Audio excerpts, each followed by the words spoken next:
Good morning, and welcome to Macy's first quarter 2021 earnings conference call. Today's hour-long conference is being recorded. I would now like to turn the call over to Mike McGuire, Head of Investor Relations. Please go ahead.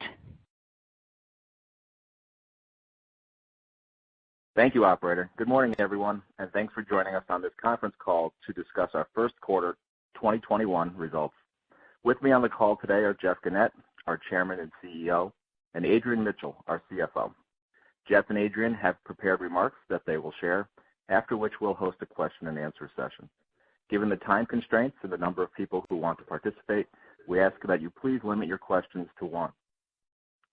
In addition to this call and our press release, we have posted a slide presentation on the investor section of our website, macysinc.com.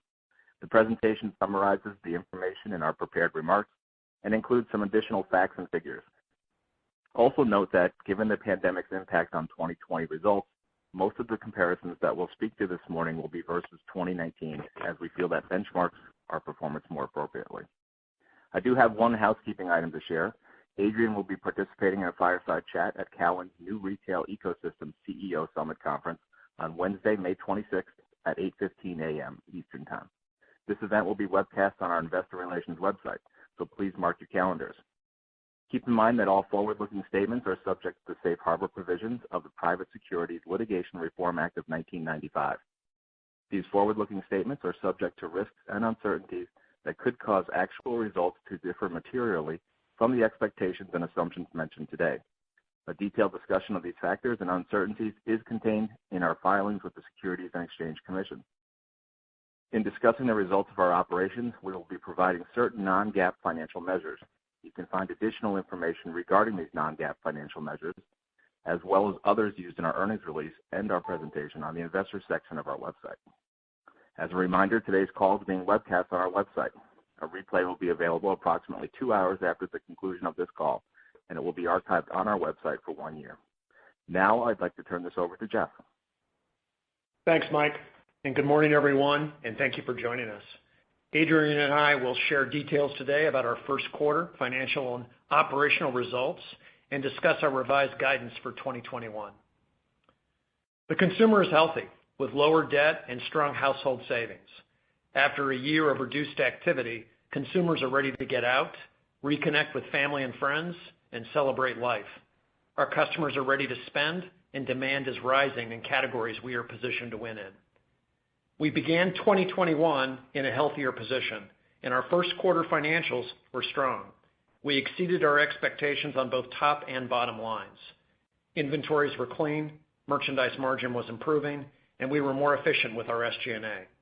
Our gross margin rate increased 40 basis points, and SG&A was 17% lower than the first quarter of 2019. All three of our brands, Macy's, Bloomingdale's, and Bluemercury, built on their fourth quarter momentum. As you saw in our press release this morning, we're comparing our first quarter of 2021 with the first quarter of 2019 to more appropriately benchmark our performance given the impact of the pandemic last year. We'll also show the momentum from last quarter of 2020 into the first quarter of the year. Starting with sales. We delivered a comparable owned plus licensed sales decrease of 10% versus Q1 of 2019, a trend improvement from the 17.1% decrease in the fourth quarter of 2020. Adjusted diluted EPS was 39 cents, significantly outpacing our prior guidance, and minus asset sale gains exceeded Q1 of 2019. In addition to the continued execution of our Polaris strategy, the U.S. stimulus package and vaccine rollout certainly contributed to the momentum. The stimulus encouraged more customers to use cash and debit cards instead of credit, and the increased level of vaccinations boosted store traffic, all encouraging signs as consumers move towards a post-pandemic lifestyle and start to spend more for in-person activities, travel, and events. One of our most improved categories in the quarter was luggage. Clearly, our customer is ready to get on with life. With these encouraging macro trends, with stronger than expected Q1 performance, and with positive results from our Polaris strategy, we are raising our full year 2021 guidance. We don't see this as a short-term pop. There are pent-up demand opportunities in our categories that give us confidence for accelerated profitable growth in 2021 and beyond. We are now expecting full year 2021 sales of $21.7 billion to $22.2 billion and adjusted EPS of between $1.71 and $2.12. Adrian will go into deeper detail about the revised guidance and our financial results. But first, I want to give an update on the enhanced Polaris strategy that we outlined on last quarter's earnings call, which is our blueprint for transforming Macy's. Polaris is helping us improve the broad fundamentals of our business and helping us build a stronger Macy's for the future. It will help us deliver a seamless experience for our customers as they shop online and in store from off-price to luxury. Looking at our customer base, we're seeing our core customers coming back to shop and they're spending more. We're also accelerating customer acquisitions, bringing new customers into the Macy's brand and re-engaging customers who have returned after being dormant during the height of the pandemic. Behavior is improving among our credit card Star Rewards loyalty customers, Platinum, Gold, and Silver. While active customers in this group remain down in the mid-teens versus Q1 of 2019, the average customer spent 10% more in the first quarter compared with the same period in 2019, an 11 percentage point trend improvement from the fourth quarter. And these customers are shopping more frequently, with the average number of visits per customer up and the average unit retail up 7% compared with the same period in 2019. We benefited from strong customer acquisition trends, which continued into the quarter, reflecting the re-engagement of our core customer base as well as the acquisition of new customers to the Macy's brand. In the first quarter, we welcomed a total of 4.6 million new customers. This reflects a robust 23% improvement versus 2019 and shows a significant trend increase from the fourth quarter of 2020, which was up 2% from a year earlier. Customer spend in the first quarter was up 8% versus the plus 4% in the fourth quarter of 2020. Of these new customers, 3 million are brand new to the Macy's brand, while the remaining 1.6 million were dormant customers who have re-engaged. Encouragingly, of the new customers acquired last year, 17% returned for additional purchases in this year's first quarter. Our digital channel is fueling much of this activity. 47% of our new customers in the first quarter made their initial transaction through digital, an increase of 74% compared to Q1 of 2019. And even more encouraging is that 82% of digital orders in the first quarter came from repeat customers, the highest penetration of repeat orders we've seen in a single quarter. I'll speak more about our digital platform in a few minutes. We're also happy to see a 5% increase in the number of new customers coming into our stores compared to Q1 of 2019, which was largely driven by the re-engagement of our dormant customers. The bronze loyalty category continues to be one of the best customer acquisition tools. It is our youngest and most diverse group, with approximately 25% under the age of 40 and more than 50% ethnically diverse. 1.7 million new bronze members enrolled in the first quarter, and our active bronze customers are, on average, spending up to 14% more compared with the first quarter of 2019, 4 points better than the increase we saw in the fourth quarter. Expanding customers' payment options is another way we are continuing to attract new customers.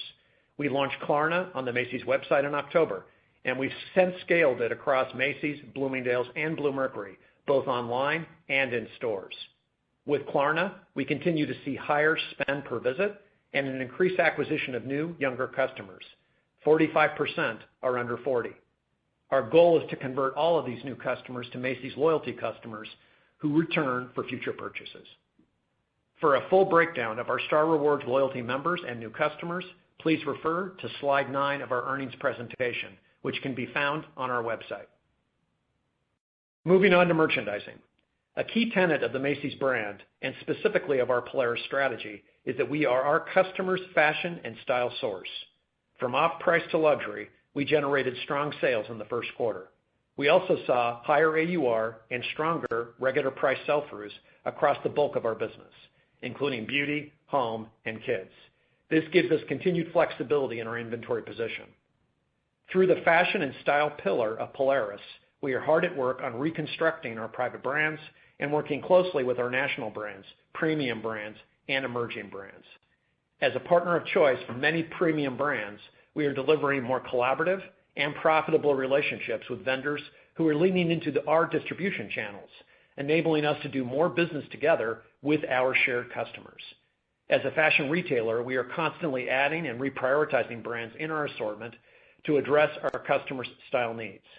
As customers' trends shift, continued flexibility in our inventory allows us to respond to these needs. Looking at what worked in the first quarter, it is best explained in 3 buckets.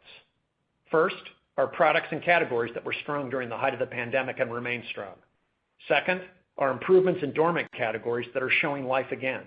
And third, our emerging opportunities, where customers have signaled interest for us to expand our assortment. First, many of the categories fueled by the pandemic haven't slowed down. Our home store continues to deliver growth across textiles and furniture. Sleepwear remains a standout, and that's a category that is more than half private brand product. This is reflected across the full value spectrum. From off-price, backstage shoppers continue to shop home, kids, designer handbags, and casual apparel, led by warm weather. Customers are still demanding luxury items like fine jewelry and fragrance, and we continue to see strong performance in sunglasses and watches. At Bloomingdale's, luxury handbags are particularly popular. In our second bucket, we're seeing renewed life in categories that were underperforming during the height of the pandemic. During the first quarter of 2021, Macy's Apparel saw an 8 percentage point improvement from the fourth quarter of 2020, as well as sequential improvement throughout the first quarter. As the weather warms up and vaccines are more readily available, customers are feeling increasingly confident to get dressed up and venture outside. They're also starting to attend events again. Accordingly, we're seeing an improvement in dresses, both special occasion like prom, mother of the bride, and casual. At Bloomingdale's, we see signs of improvement in dresses and dressy sandals. We're also experiencing a similar increase on the men's side of the business in tailored clothing. We are ready for the shift, and we will continue to take a balanced approach in our assortments. Denim is another area that is improving across styles and price points. We also saw an improvement from the fourth quarter in kids, driven by Easter and a return to in-person learning at many schools. Across Macy's and Bloomingdale's, we are continuing to see trend growth in shoes and handbags. As consumers start to travel again, they're shopping our brands to prepare for their trips, including warm weather standout categories like sandals, swim, and luggage. And in the third bucket, categories that are starting to emerge. We have the liquidity and flexibility in our inventories to respond to customer needs in categories like toys, pet, food and wine, health and fitness, either through vendor direct or our owned inventory. We've added hundreds of new brands and categories in apparel, home, and beauty over the past year, allowing us to capture additional spend with new and existing customers. Another strategic pillar of Polaris is delivering clear value across products and categories. Through our pricing science and reduced promotions, we are driving stronger regular price sell-throughs and higher merchandise margins. To ensure we have products in stock in the right locations and to better meet customers' desire for speed and convenience, we continue to update our supply chain infrastructure and network while leveraging improved data analytics capabilities in our fulfillment strategies. The continuing supply chain disruptions across the entire retail industry are impacting our inventory levels and causing delays across some categories. We're navigating the disruption by adjusting our freight strategies, working closely with our overseas carriers and brand partners, and pushing for earlier deliveries. We are cautiously optimistic that the port delays will improve this summer. Now let me get a little deeper into the strong performance of our digital platforms. As we stated last quarter, we intend to generate $10 billion in sales from digital by 2023. As you recall, we began to reorient our business as digitally led a year ago when we started consolidating our digital team into New York. Today, it's fully integrated with our merchandising, marketing, and supply chain teams. Collectively, they're working to enhance the customer experience on our websites and apps by constantly improving our digital platform and launching new offerings. This work is delivering results. In the first quarter, digital outperformed our expectations. Sales were $1.7 billion, accounting for 37% of total sales, up from 24% in 2019. we saw an 11-point trend improvement from the fourth quarter in digital sales growth. It is also worth noting that mobile devices delivered approximately 60% of digital demand sales. We're also seeing a sequential improvement in average order value and units per transaction. As we shared in our last call, under our Polaris strategy, our digital focus is bifurcated into fundamental improvements and new differentiated experiences. As part of our fundamental improvements, we've re-platformed our search function and redesigned our product detail pages for a clearer, more curated experience. These actions helped us increase conversion by nearly 9% in the first quarter compared to 2019. After the successful launch of curbside pickup last year, we are now focusing on providing more specific delivery dates and launching an improved returns experience within our app. We believe our initiatives will continue to drive conversion and incremental sales across our platforms with increasing customer satisfaction. As we further strengthen our digital platforms, we have an opportunity to increase meaningful customer experiences and explore new sales channels as a way to deepen our competitive moat in key categories and best position our brands to serve customers. Accordingly, we are enhancing our focus on differentiated experiences across three main areas: immersive categories, expanding our shopping channels, and redesigning the overall digital experience. With immersive categories, beauty is one category where we are doubling down. We are building out experiences that will enhance our makeup, skincare, and fragrance businesses, including virtual try-on. We are also allowing customers to access the experience through social media channels, including a test on Instagram. Live video shopping is an emerging channel that we are currently developing to enable our vendors and store colleagues to host live events.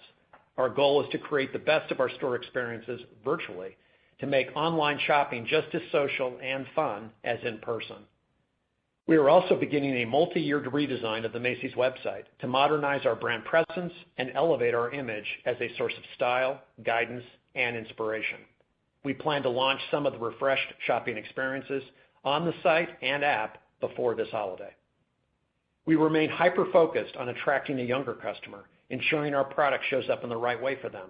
For example, during the first quarter, we launched a contemporary site within Macys.com, a key initiative in our redesign.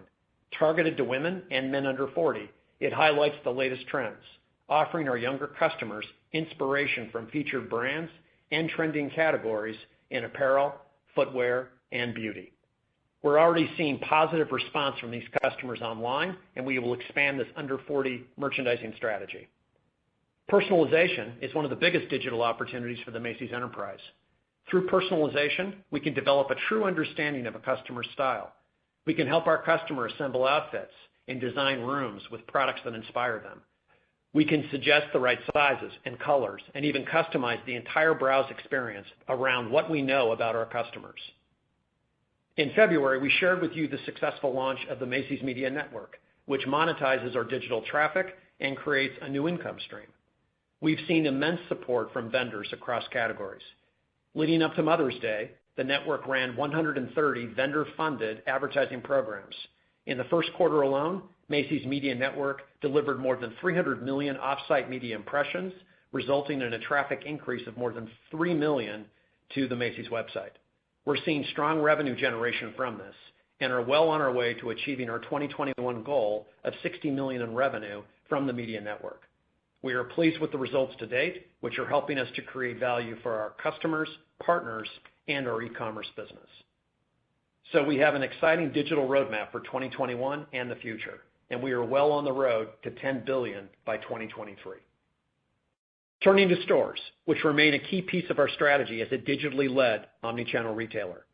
Our stores outperformed across all metrics in the first quarter and continue to show signs of recovery earlier than expected, with a sequential improvement in comparable sales from the fourth quarter of nearly 890 basis points. As expected, in states with stronger vaccine rollouts and in areas where restrictions have loosened, we're seeing a corresponding increase in foot traffic. As our customers return to shop in stores, they are seeing cleaner, safer stores with improved layouts for easier navigation. By keeping our inventory levels lean, we've been able to remove the clutter to provide our customers a more streamlined shopping experience. And most of our colleagues are now trained across our categories with new technology tools to deliver a better shopping experience. At our flagship stores, traffic is slowly improving as local customers return to shopping in store. As travel restrictions lift, we're anticipating tourism levels to pick up gradually. As a reminder, we don't expect international tourism to improve until 2022, which historically has been 3 to 4% of our Macy's and Bloomingdale's annual business. And we know based on our customer experience scores that our customers are excited to return to our stores. First quarter NPS scores improved 4 points versus 2019 and were in line with the fourth quarter. The increase in customer satisfaction is driven by the measures we've taken as part of Polaris to ensure stores represent the best of our brand, and we are making investments in stores to ensure they are the nexus of convenience and discovery. Bloomingdale's not only provides us with access to higher price points, but it is a test platform for innovation, sharing, and the application of lessons learned across our brands. Bloomingdale's comparable sales were down 7.1% compared to 2019. That was an 11-point trend improvement from the fourth quarter, as we continue to see strength in luxury businesses across all categories. And Bloomingdale's continues to have the highest net promoter scores across our brands with significant strength in stores. Bluemercury continues to provide an important venue for us to test and learn for our beauty strategy. The brand's comparable were down 15.4% versus 2019, but a 6-point trend improvement from the fourth quarter. Backstage, our on-trend off-price nameplate continues to deliver. We've increased our planned store within Macy's store openings for 2021, up 12 additional locations for a total of 47 locations this year. We opened 33 locations in the first quarter and now have 250 locations. We expect to end the year with 270. These stores within stores provide a healthy sales lift for the entire store, ranging from 3 to 7%. We are also continuing to test and expand the off-mall presence in our omni-market ecosystem. At the end of this month, we'll be opening a freestanding Backstage store in the Dallas-Fort Worth area, the first of 2 freestanding Backstage stores in 2021.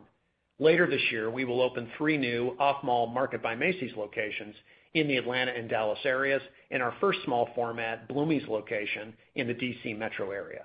Together with our existing off-mall formats, these stores will allow us to test and iterate on new strategies to drive omni sales and convenience for our customers while attracting new shoppers.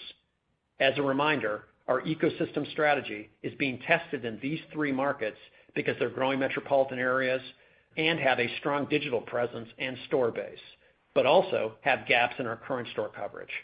As we shared last quarter, we plan to discuss the results from these off-mall locations on a future call. Critical to our Polaris strategy is how we enable our transformation by accelerating the pace of change through our modernized technology platform and revamped data and analytics capabilities, and our performance-driven operating model. While data informs everything we do, we're putting particular emphasis on advancing our data-led initiatives in such areas as merchandising, pricing, allocation, and personalization, as we see these as areas of competitive differentiation. We are seeing early wins, including markdown and promotion optimization, that contribute meaningfully to our strong AUR and margin performance in the first quarter. To support these efforts in April, we welcome Laura Miller as Macy's new Chief Information Officer. Laura brings strong experience driving technology transformation in consumer-focused businesses and is bringing a customer-focused lens to all of our technology investment decisions. She is continuing our pre-pandemic efforts to modernize our technology foundations and boost our ability to react to customer and market shifts, regardless of channel.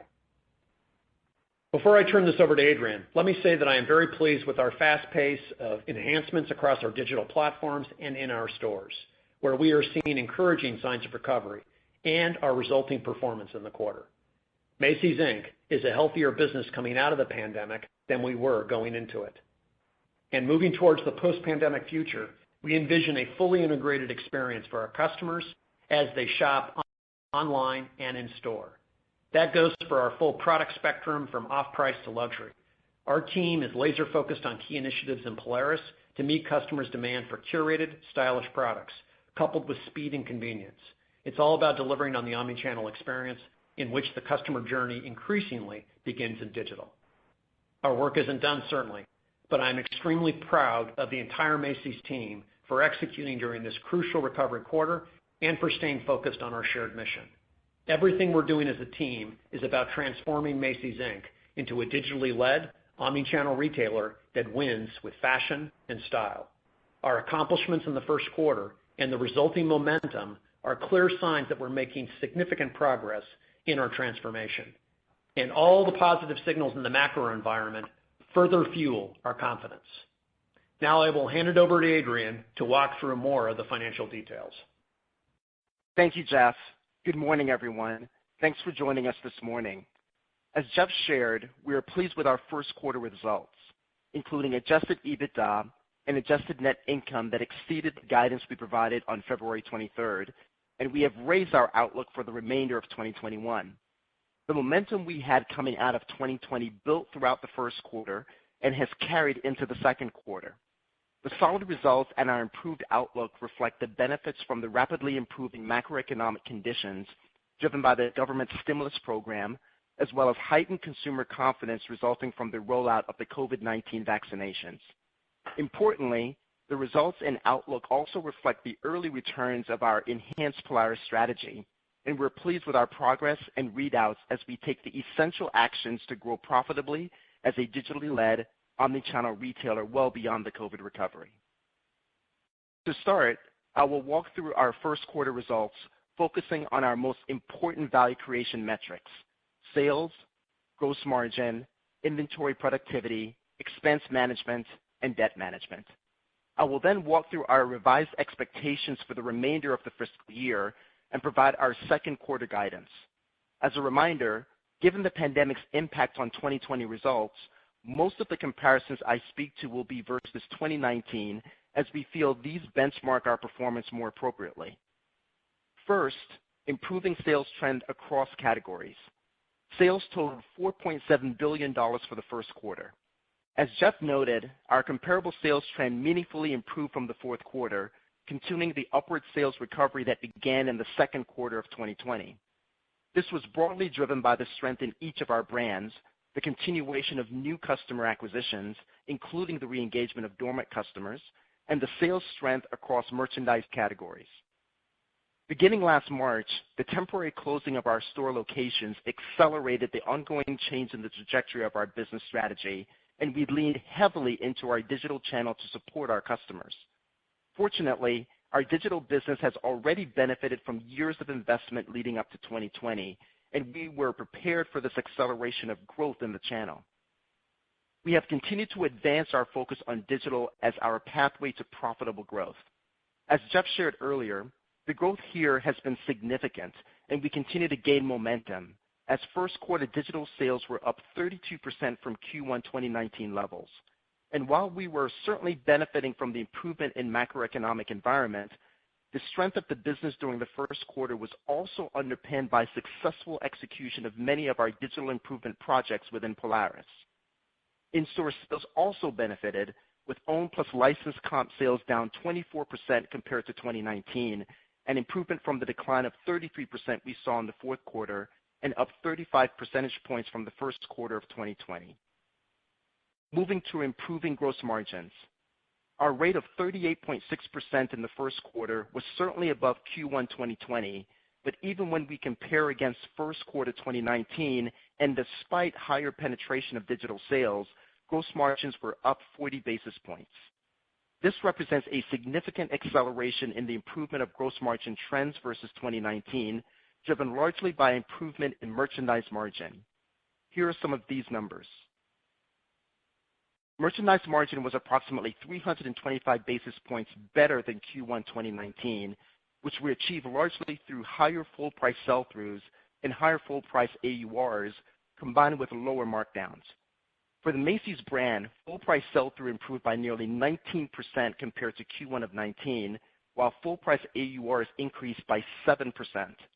We drove these results in three ways. First, we began fiscal 2021 in a clean inventory position. Recall that we ended fiscal 2020 with merchandise inventories down 27%. Second, we're seeing a payoff from the investments we've made in our pricing strategies with the enhanced use of data and analytics. These include improving and expanding location-level pricing and strategically shifting our markdown cadence. With regards to location-level pricing, we're exceeding our performance expectations, and we will be live and at scale in more than 500 departments by the end of Q2, compared to the handful of departments we were piloting in Q4. Our teams are embracing the advanced analytics that are empowering our decisions. Through these analytics, we have already successfully executed several meaningful improvements to our markdown algorithms this year, and we have several more planned for the second quarter. We're accruing benefits from this in real time. When we make incremental improvements in the algorithms, we realize immediate sales and margin benefits. With regards to Markdown Cadence, we have effectively adjusted our markdown flow, both by week and by month, to optimize sales and margins, which has resulted in improved store workload efficiency. These changes started in 2020, but we've made a meaningful improvement in markdowns by month this year versus 2019. We have driven this by making strategic adjustments to the timing of permanent markdowns. So that's our take on pricing and its impact on merchandise margin. The third way we are improving merchandise margin relates to our tests of simplified promotions for our customers, essentially testing the impact of promotions that are not as deep. These are showing encouraging early results. We performed one such successful test during the quarter in men's, in which we leveraged product elasticities driven by advanced analytics to simplify our pricing and improve the value perception with the customer. As a result, we saw higher AURs, greater top-line sales, and improved gross margin. We will continue to test and iterate these types of changes to our promotions throughout the year. These efforts to improve merchandise margin, inventory management, better pricing, simplified promotions, help to offset the negative margin impact of our merchandise mix during the quarter, which was caused by higher sales penetration in lower margin merchandise categories such as housewares and toys. Partially offsetting the improvement in merchandise margin was the rising delivery expense caused by the increase in digital penetration. In the first quarter, delivery expense accounted for 480 basis points of the drag on gross margin compared to 250 basis points in the first quarter of 2019. To address this, we are focused on making deliveries more efficient. We're doing so by increasing our use of regional carriers, which allows us to spread volume across the carriers, improving our delivery success rate while avoiding surcharge fees. We're also piloting a new transportation management system for customer delivery that improves our carrier networks and enhances customer order visibility, in turn helping us improve customer communications. We're also partially mitigating the impact of higher digital penetration by continuing to shift customers to the lower cost store pickup channel and increasing store fulfillment of digital orders. In the first quarter, approximately 22% of Macy's digital sales were fulfilled in our stores. We are also acutely focused on improving our inventory allocation while using data and analytics to better place inventory at our stores and distribution centers, as well as across our markets. So we'll continue to become more efficient as we get smarter on allocation. Which brings me to inventory productivity, the third of our 5 key value creation metrics. We started the year with a healthy stock-to-sales ratio and maintained it through the first quarter, ending with balance sheet inventory down 23% compared to the first quarter of 2019, against a net sales decline of 14.5%. As Jeff mentioned, while some of this decline is attributable to the challenges we're experiencing in our supply chain, it is most reflective of our approach to inventory and chasing sales as opposed to winning every sale at any cost. As a result, the first quarter trailing 12-month inventory turn improved 8% compared to the same period in 2019, while the trailing 6-month inventory turn improved nearly 16% versus the same period in 2019. So we are pleased with how well we've been managing our inventory and are confident in our ability to continue to do so for the balance of the year. During the quarter, we continued to reduce the amount of our business driven by markdown inventory, highlighted by a 4-point improvement in sales volume driven by regular price inventory compared to both 2020 and 2019. As I mentioned earlier, we drove a nearly 19% improvement in our full price sell-throughs. Expense management is our next value creation metric. Our disciplined efforts to reduce SG&A expenses continued to generate benefits this quarter. We spent approximately $1.7 billion on SG&A, about 17% or $364 million lower than 2019 levels. As a percent of net sales, SG&A expenses in the quarter were better than our expectations. More encouragingly, at 37.1%, expenses improved by 130 basis points over the first quarter of 2019, and that's on 14.5% lower net sales. This improvement reflects disciplined expense control and incorporates savings achieved as a result of the Polaris initiatives. We continue to focus on enhancing productivity, particularly within stores. For instance, in Q1, we further expanded our in-store technology to both provide customers with a more seamless omni-channel shopping experience and boost colleague productivity. Our stores have continued to operate in the more streamlined structure that began in mid-2020, which gives us much more flexibility to move our colleagues to where they are most needed. Stores continue to receive elevated customer experience scores when compared to 2019, all while achieving unprecedented levels of productivity.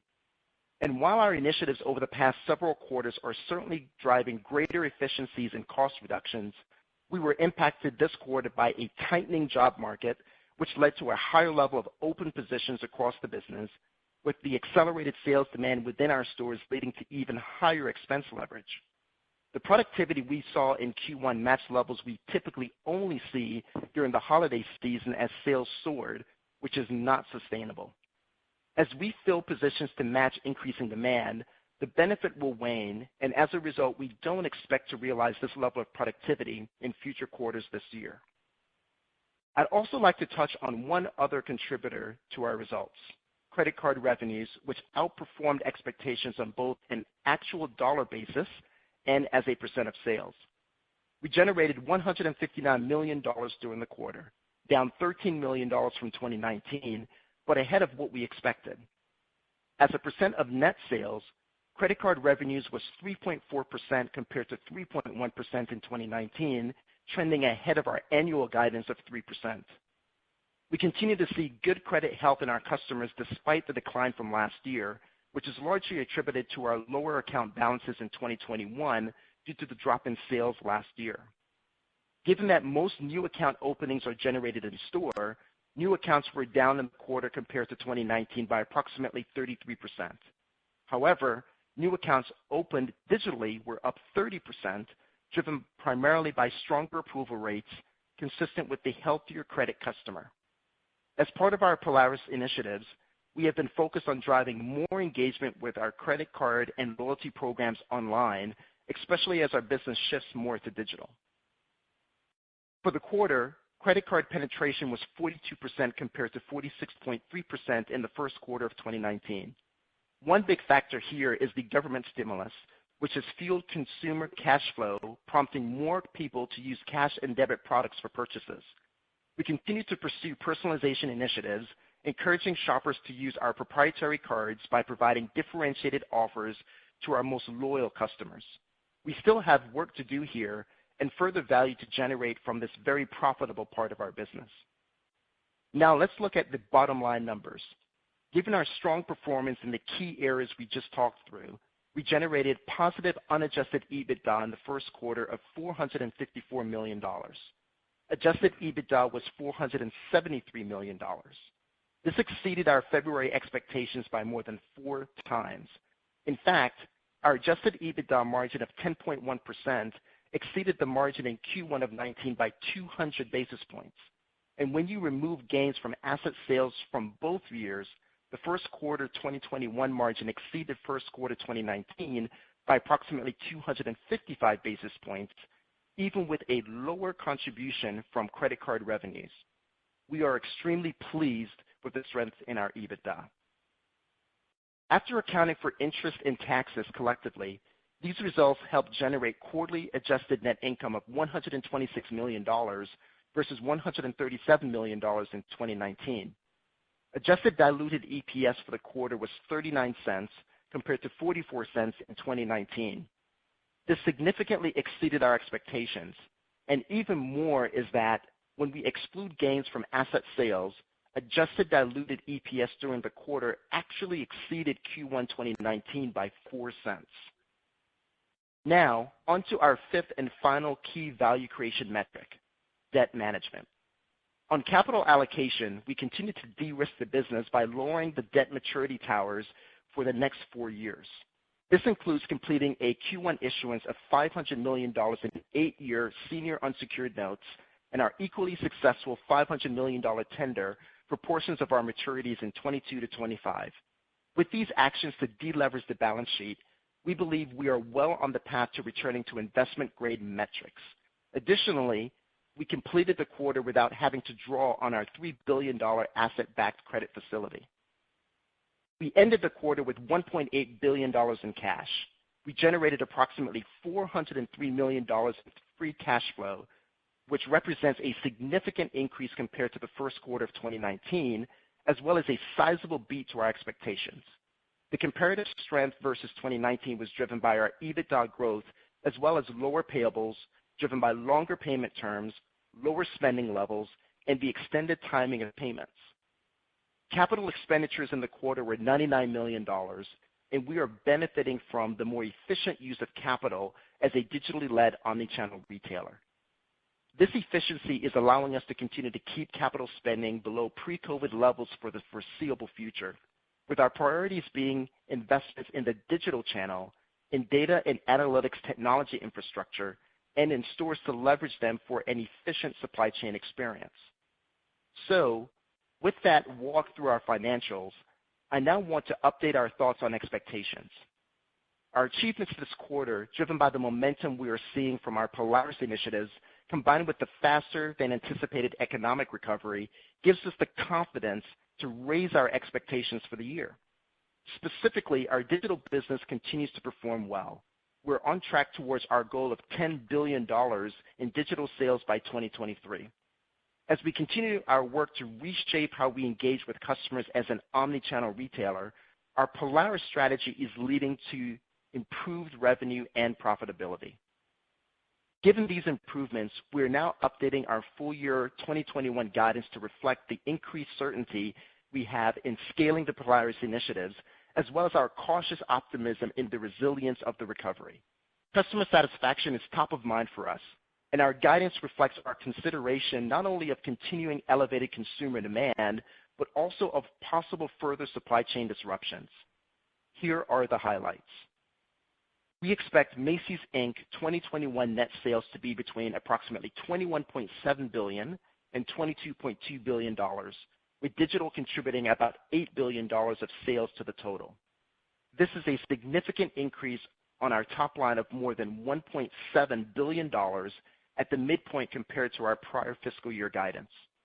We expect our gross margin rate to improve up to 8 percentage points from 2020 levels. We remain confident in our ability to drive clear value and execute effective pricing strategies and are keenly focused on managing delivery expense. We continue to expect SG&A expense dollars to be lower than 2019 levels. Additionally, as a percent of sales, we now expect them to improve from 2019 levels by approximately 135 basis points. We expect our adjusted EBITDA margin to come in between approximately 9 and 9.5%. That's 2 percentage points better than we previously guided. This improvement reflects a combination of updated outlook on gross margin, as well as improved SG&A rate as we continue the disciplined expense control we've illustrated over the last year.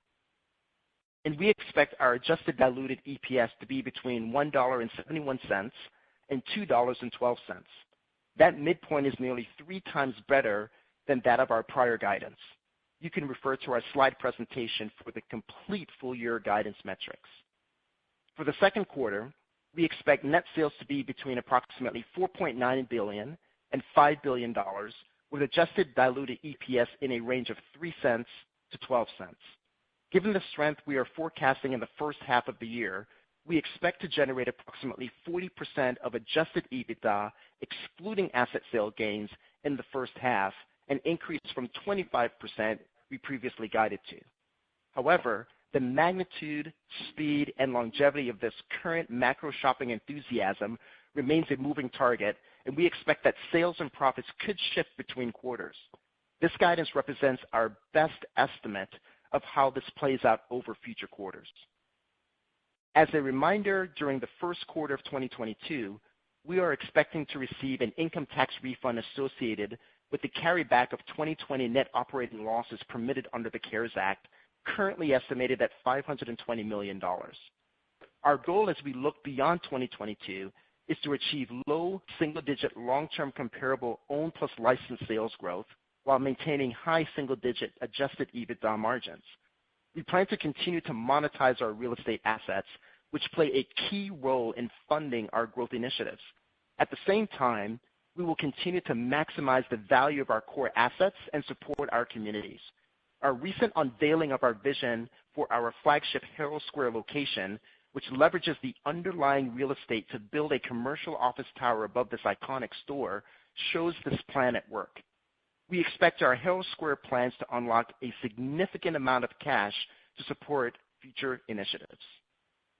So in summary, we are confident that we are on the right path to achieve top-line and bottom-line sustainable growth. We are working diligently on the Polaris initiatives, investing in growth areas that generate the highest returns, working to achieve a healthier capital structure, and progressing towards investment-grade metrics. As we take these actions, we remain keenly focused on delivering strong return to our shareholders over the long term. With that, I'll turn it over to the operator to begin Q&A. Thank you. If you would like to ask a question, please press star one on your telephone keypad. Please ensure the mute function on your phone is switched off to allow your signal to reach our equipment. If you find your question has been answered, you may remove yourself from the queue by pressing star two. Again, please press star one to ask a question, and please limit yourself to one question. Thank you. We will take our first question from Matt Boss from JP Morgan. Great, thanks. So maybe Jeff, could you just elaborate on the sequential improvement in the business that you've seen as the first quarter unfolded? Maybe what have you seen now in the first couple weeks of May so far relative to the first quarter? And just any notable changes in category leadership, maybe if you could elaborate on that you're seeing that you think is tied to recovery of the underlying consumer. Hey, Matt. Happy to do that. So definitely the trend that we saw from the fourth quarter, we had momentum coming into the first quarter, and it got better each month. And that positive trend momentum continues into the second quarter. So very strong Mother's Day. Clearly, America loves their mothers. So that has been the trend of the overall business. And it's been good to see that digital has really held up quite strongly as just dramatic improvement in stores. When you look at kind of, the categories, home store just continues. So that was very strong during the pandemic for us. Those trends continue to hold up really well.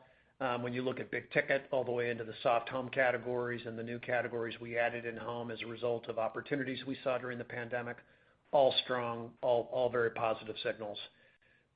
When you look at the center core areas, those have dramatically, those have improved.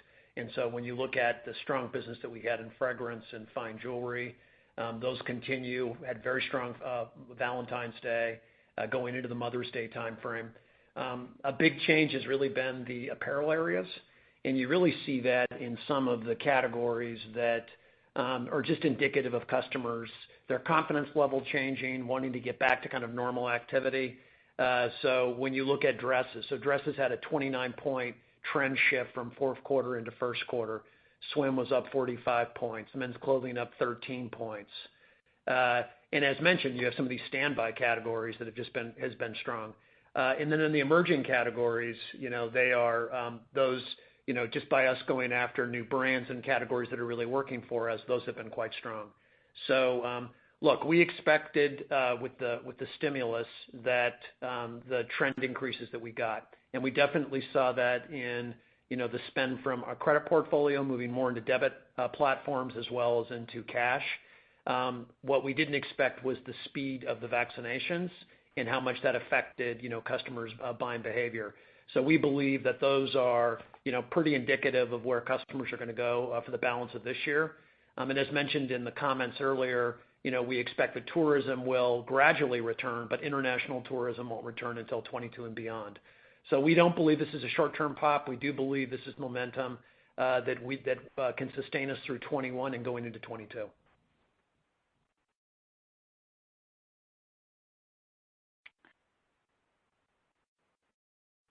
We will now take the next question from Lorraine Hutchinson from Bank of America. Thanks. Good morning. I wanted to follow up on the gross margin. Clearly one of the positive surprises of the quarter.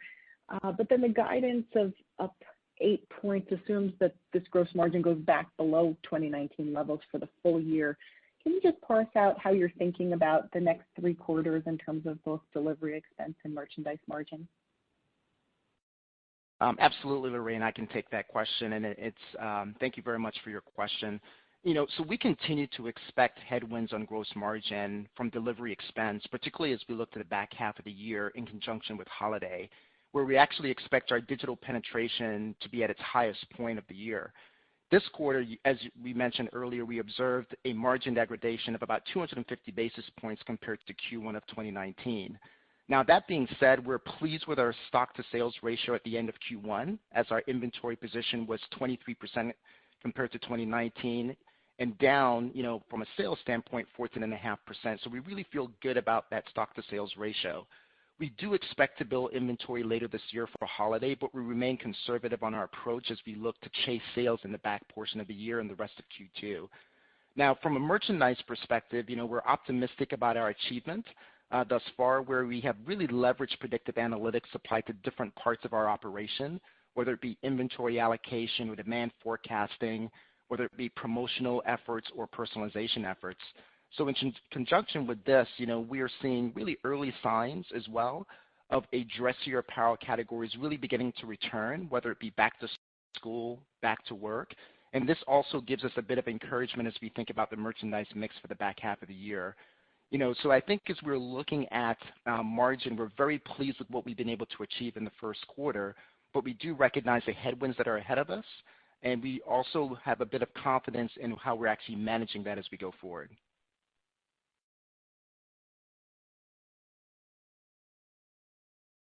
We will now take the next question from Jay Sole from UBS.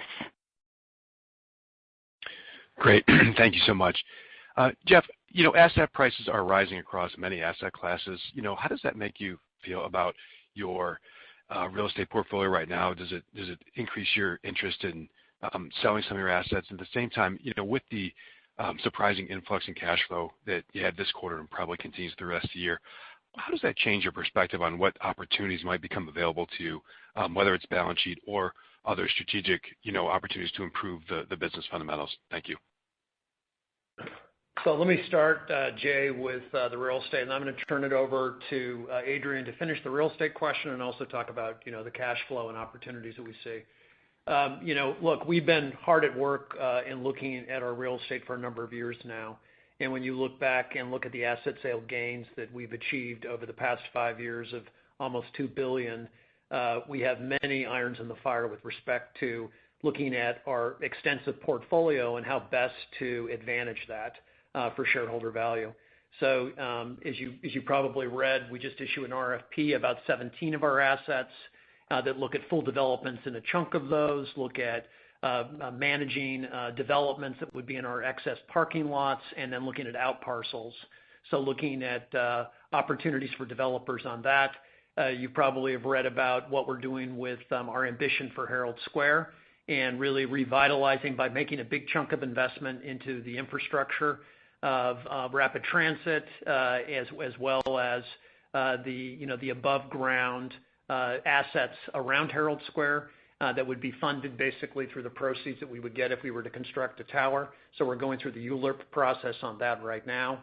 We're always looking at opportunities on every site and doing that in conjunction of looking at how real estate influences our overall digital business and our omnichannel business. So that's our path. We, as you can see from our guidance, we expect asset sale gains to all be in the fourth quarter. It comes in a little lumpy through the course of a year, but we have a line of sight of how we're going to achieve that. The RFP and then the Herald Square projects would be the ones that are on the radar screen. So Adrian, what would you finish on that, and then why don't you take the cash question? Absolutely. So you shared that very well, Jeff. And the only thing I would add is that we do believe that the role of stores is very important for us. So we talk a lot about the right sizing of our stores. We talk a lot about the investment that we're making in stores, really around the omni-channel dimension of our investment. But as Jeff shared, we're also actively and proactively looking at right now opportunities to monetize our real estate assets as we look over the next several years. Let me pivot a little bit now to kind of the cash question that you raised, Jay.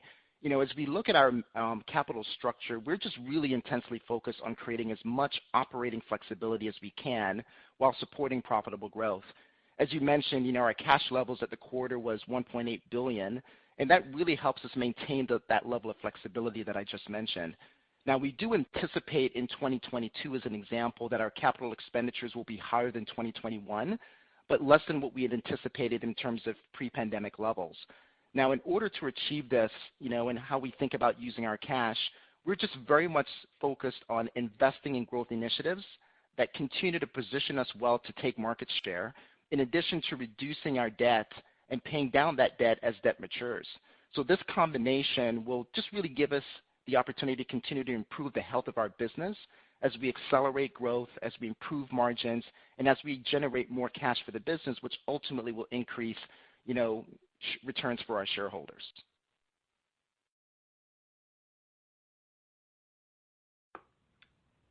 We will now take the next question from Omar Saad from Evercore. Please go ahead.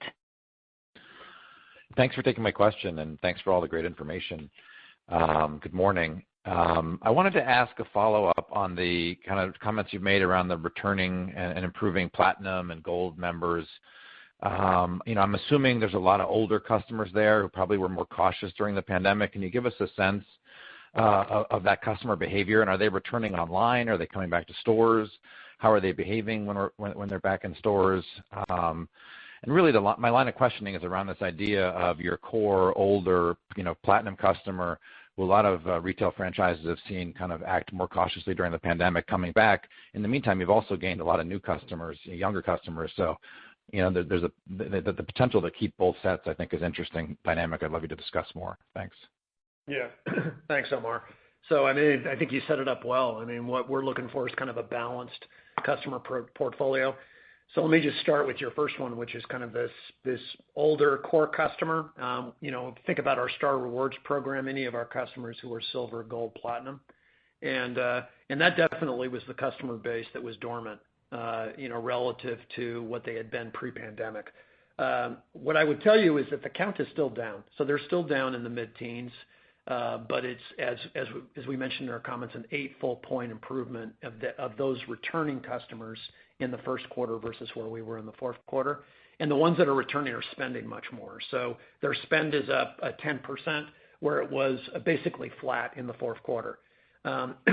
So we expect them to continue to join us. And to your question about, hey, how are they coming into your brand? It's interesting. They are coming in kind of more in stores than in digital at slightly higher rates than our overall penetration. So digital's about, it's called 37% of our overall total. They're coming back to stores at about 65. So, that's how they are. When you look at the new customers, look, we had very strong results with new customers. It was up 23% versus the first quarter of 2019, and their spend was up 8% versus that same measurement. In momentum from there, because we were up 2% in new customers in the fourth quarter, and their spend was up 4%. So very excited about the new customers. So we had about 4.6 million new customers come into the brand, and about half of those came in via digital, about 47%. And what they're spending has been quite strong. So 3 million were brand new to the brand, and 1.6 million were dormant customers that we hadn't seen for over 12 months. So the new customers are spending more. They're coming in equally between digital or more in digital than in stores, and the core customer is returning. Still down double digits, but we expect that to continue to improve with the vaccinations improving.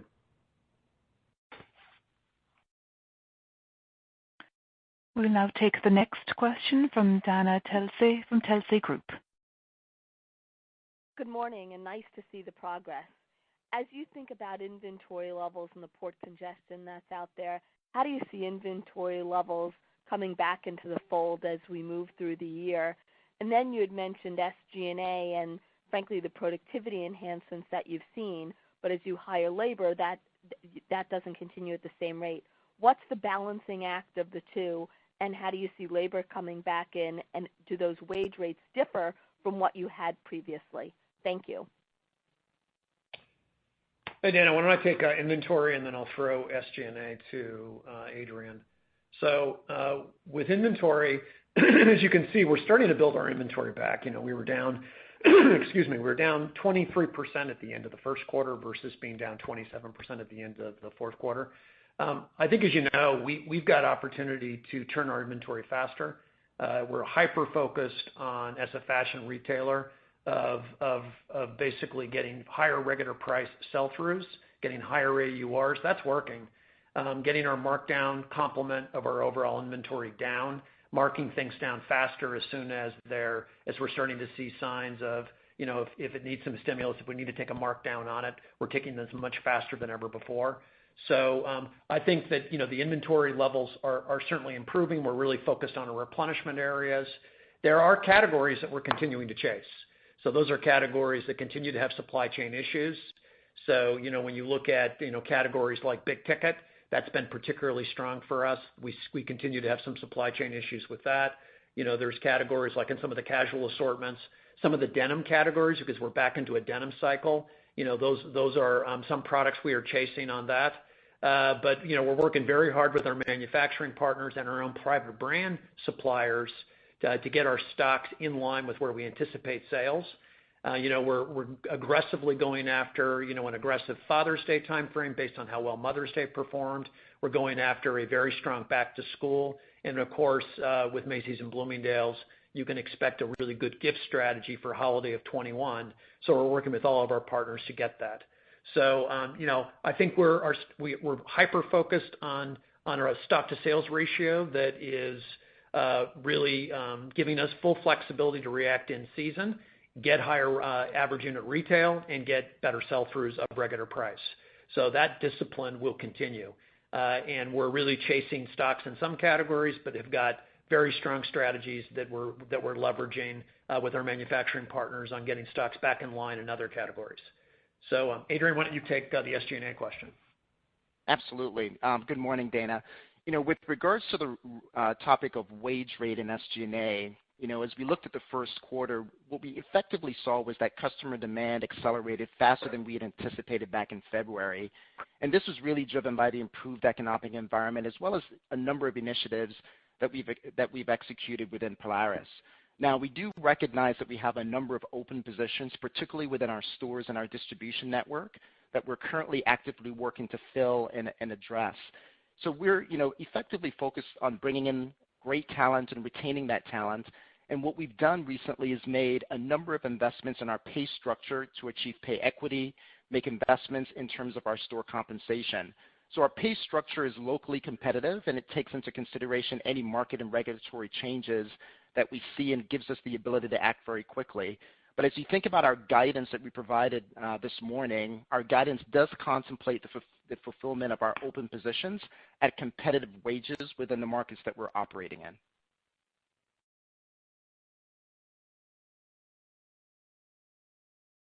We will now take the next question from Jenna Giannelli from Goldman Sachs. Hi there. Thanks so much for taking my question. I'm curious, of those new customers that you're starting to see, come in and familiarize themselves with the brand, I'm curious if they're shopping more heavily in certain categories, if their profile differs from some of the legacy customers. And then similarly, where do you think you're picking them up from? Is it from other existing retailers or perhaps more so because of some of the supply rationalization that we've seen over the past year? Thanks so much.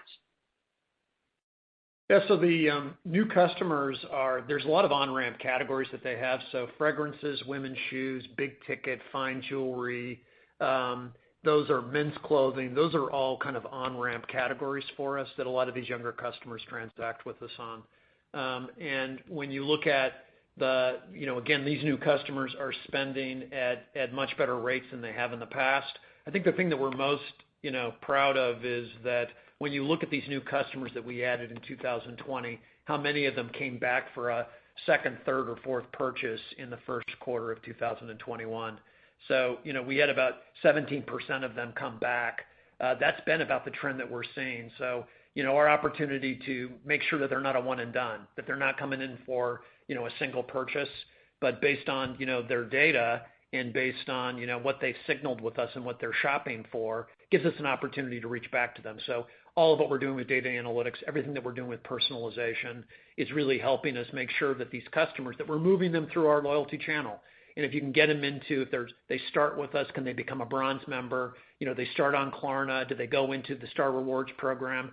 So that's what we're very focused on. And so the momentum on new customers and their behavior and them staying with us is really improving. And so that's momentum that we're going to build from.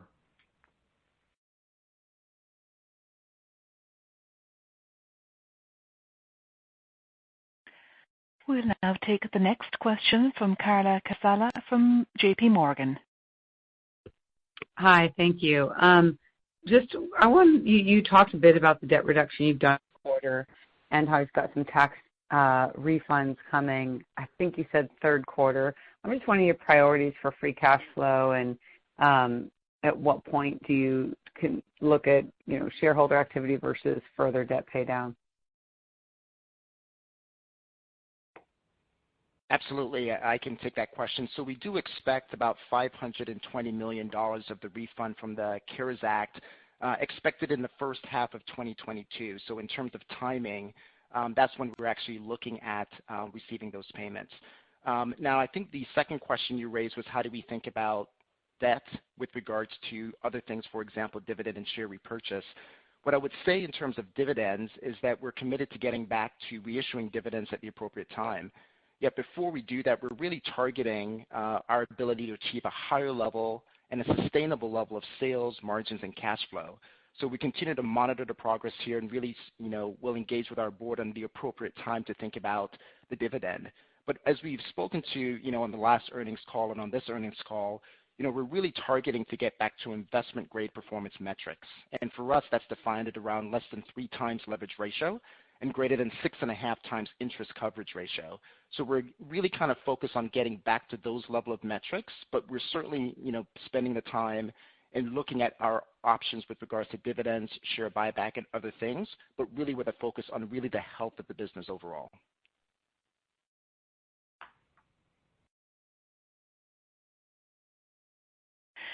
We will now take the next question from Paul Lejuez from Citi. Please go ahead. Hey, thanks. It's Tracy Kogan filling in for Paul. I was hoping you guys could talk about your marketing spend in the quarter and also where you expect it to be for the year. Thanks. Yeah, we don't quote what our marketing spend is during the quarter or what we're forecasting for the year. But obviously the mix of our marketing has changed dramatically over the years from the mix from print into digital. What we're doing with personalization, what we're doing with, affiliates. And so that is, we feel like we've got the right mix and we feel like we've got the right approach. We're obviously going after new customers in an aggressive way for all of our expanded categories, as well as making sure that we've got the right offerings and we're communicating the right offerings to our core customer. Thanks. And CapEx, I know you haven't changed your expectations for this year, but wondering if your results continue to exceed your expectations, might you consider investing more maybe in stores or in omnichannel initiatives? Thanks. Thank you, Tracy, for your question. As we mentioned a bit earlier, our capital spend or projection for capital spend this year is about $650 million. But, from the initiative standpoint, we're really focused on investing in growth initiatives. And we've talked a lot about the several Polaris initiatives that we believe will really strengthen our business in the near term, in the medium term, and in the long term. Our investments, as we described, are really heavily focused on digital, supply chain, technology initiatives, including a lot of predictive analytics across our operation, from inventory allocation to demand forecasting to promotional optimization and personalization. We're just really excited with the momentum that we're seeing in these initiatives. And that's really what's necessary for us to really increase our competitiveness in the marketplace. And we believe that those investments are the type of investments that really give us the highest return. So we will continue to remain flexible with our liquidity to be able to fund these high priority initiatives, while in parallel bringing ourselves to more of an investment grade profile by deleveraging the balance sheet over time.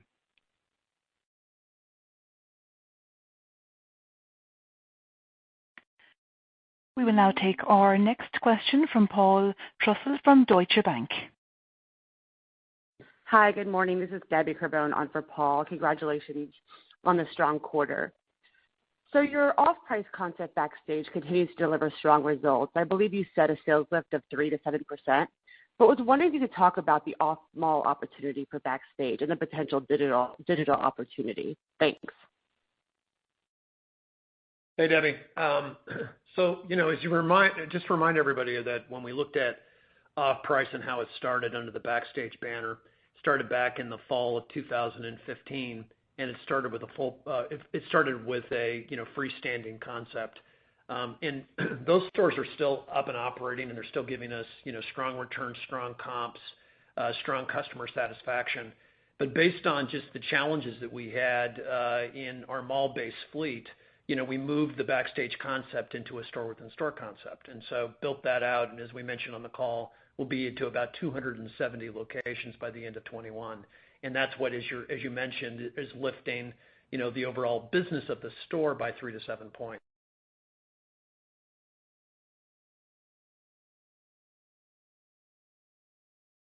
I believe that Backstage, we have the ability to put it into every one of our stores, and over time you might see us do that. But it was time for us to get back into kind of the freestanding conversation and look at it off-mall. And so that's what we're going to start to experiment with. And these new off-mall Backstage locations will be anywhere from about 25 to 30,000 square feet, and they will have full omni capability across the enterprise. So if you want to buy something from the Macy's brand and you want to pick it up in one of these locations because it's more convenient to your house, or you want to return something, you'll have full capability to do that.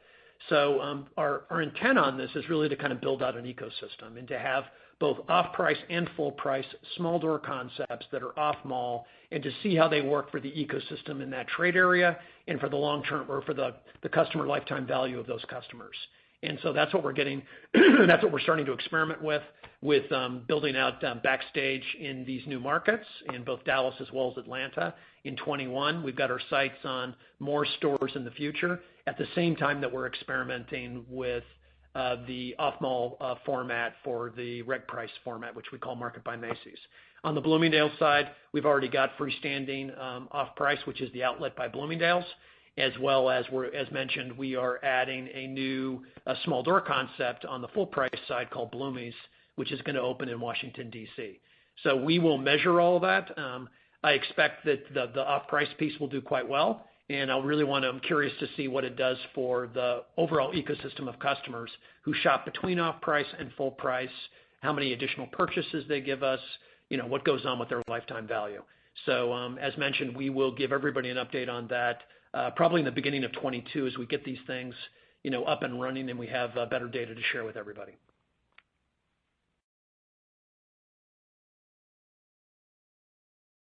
We will now take our next question from Chuck Grom from Gordon Haskett. Please go ahead. Hi, this is actually Garrett Greenblatt on for Chuck. I was wondering, just piggybacking off that last question, as we think about the 3 to 7% comp lift, how should we think about the maturation of this over time in the, say, first 3 to 5 years? So on that one, Derek, it's, as when you look at the history of Backstage in Macy's stores, it just continues to give us positive comps year in, year out. So, the higher those comps go, the more it has the potential of lifting the individual stores. So, we're very pleased with the strategy and how it's working. When you look at the top side comps, when you look at the gross margins, in really good shape. As the business starts to scale, the logistics costs, coming, more in line with some of our larger competitors, and then really looking at the profitability swell as a result of that, looking at the cross behavior that goes on between the full price and off price. I think one of the biggest concerns from vendors and analysts had been that they expected to see more cannibalization than we have witnessed or experienced. When you have an off-price, full-price customer, they're our best customers. So, we expect it's going to continue to grow at the rate that we've seen in the past 5 years.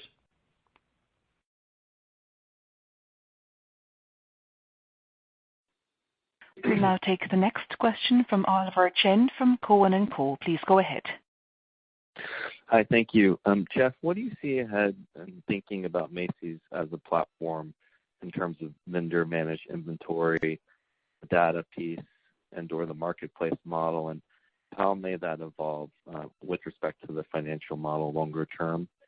And then, Adrian, I'd just love your thoughts on store closures and anything you're seeing as this evolves with transfer rates, as well as how you're thinking about the next stage in blending stores plus digital. What is still lower hanging fruit on the changes that will happen there over time? Thank you.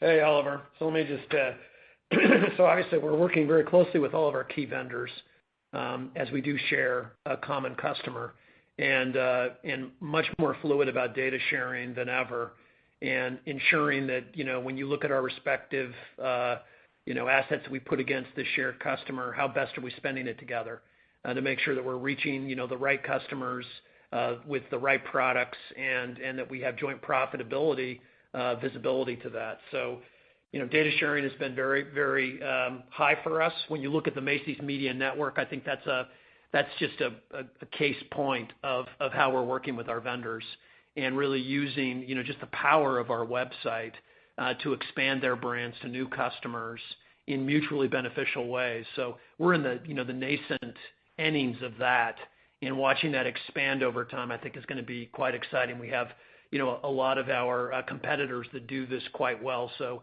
there's good roadmaps out there, and we're making our version of it our own that works for both Bloomingdale's and Macy's. As your question about marketplace, clearly that's something that when you're thinking about a business that's going to be $8 billion in 2021 with sights to get to $10 billion, we know we can do it. We have a good line of sight on that. Certainly we have looked at marketplace in the past. We've got to make sure that it works for us, and that what we would do if we were to do it, it would need to be curated. It would need to work with respect to being a style and fashion destination for our customers. So something that is under consideration. And Adrian, I'll turn over the other question to you. Thank you, Jeff. Good morning, Oliver. There are a couple of context points as we think about the role of stores, especially in terms of driving our digital strategy. The first piece is that we recognize that the role of stores is evolving, and so we've made and are making investments to really support that omni-channel capability within the store. The other piece is that we know that our digital sales, from the math that we've done, is that our digital sales per capita is 2 to 3 times higher in markets where we have stores today versus markets where we don't have stores. So we recognize that, in terms of the integration of digital and stores in this omni ecosystem, that we have to be exceptional on things like BOPS, curbside pickup, and same-day service. As we think about our store fleet more broadly, we're really focused on 4 priorities. The first is really around right-sizing the number of stores. We spoke last year about closing 125 stores. We have about 60 more stores on the list to close. But this is something we're constantly looking at in a post-pandemic world to really understand what that right-sizing number is, especially as we progress our strategy over time. As I mentioned earlier, we're also, as a second priority, making really deliberate omni-channel investments in our stores, including how we think about our supply chain end-to-end. So that's a pretty exciting dimension for us. We are testing as a third priority the potential productivity and profitability of the smaller format that Jeff mentioned that we're focused on in Dallas as well as in the Atlanta markets, and really try to understand the level of productivity, the level of profitability, and how it allows us to gain market share in a market as we think about the full breadth of our assets from off-price to luxury and our off-mall as well as on-mall assets. And then the last piece that we're very focused on is really around monetizing the real estate assets wherever we have the opportunity. So getting this mix of on-mall and off-mall right, thinking about the role of real estate monetization and this full ecosystem around markets is an important dimension for us, but that's how we're thinking about all of these activities as it relates to supporting our digitally led strategy.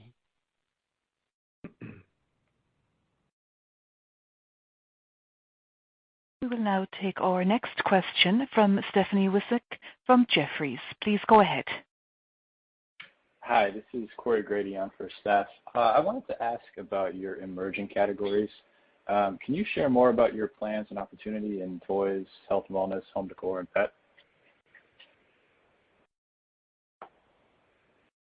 So I think when you look at all those categories, our big focus on new and emerging categories is making sure we've got a right portfolio for this under 40 customer. And so, we have been hyper-focused on that with respect to toys, recognizing the millennial mom. When we had a small toy business, huge market share opportunities with respect to that. And then just kind of expanding when you look at, hair categories, when you look at our beauty business and the extent of it, and you look at, hair and nail, you look at food and gourmet has opened up new customers for us. Clearly during the pandemic, there was opportunities for home office, there was health and fitness. When you look at the extended aisle that we're able to do through VDF, that's where you've seen a lot of the extension of those categories. Really responding to the new customer and really responding to, what customers have signaled for us, where failed searches are, how we've been able to add that. So we would continue to do that through, the course of 2021 with a real focus on the under 40 customer. And we're really looking at, how we attract them. If you look at our website today and you look at our new contemporary sitelet that we just launched, you look at what we're doing and starting in the beauty categories, and if you go in there and you start to see some of the new brands that we're adding, that's our objective, is really how do we be more attractive to the under 40 customer. We're starting on digital, and then by the end of the year, you're going to see a curated level of products and services that will be in a number of our stores that will be the physical expression of the under 40 strategy in our brick and mortar. I think, operator, we might have time for one more question if there is one. There's no further questions in the queue, sir. Okay. Thank you, everybody.